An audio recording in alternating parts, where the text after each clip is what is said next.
हेर्नुस् कुखुराको कान र नट्स धेरै भयो ढ्याक्कसँगले आज चाहिँ हाम्रो पूजा है घरमा ससुराली गाउँमा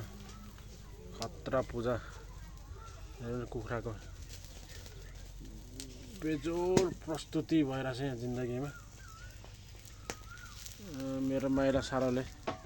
चाहिँ यता भाग्दैछ ऊ भनेको चाहिँ मेरो माइला सालो देवमान योङयाङ लिम्बू है ट्याक्कसँगले यहाँनिर मासु डढो भने चाहिँ नि अहिले खान्छ कोइला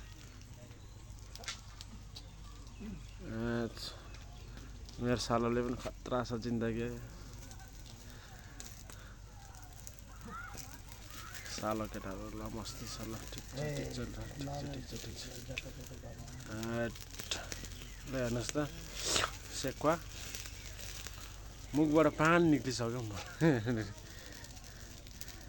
अहिले अब यो सबैको मुखबाङ गर्नुपर्ने के गर्नु हेर्नु कतिवटा गर्नुहोस् है कमेन्टमा अहिले हेर्नुहोस् राम्ररी देखाइन्छ हेर्नु त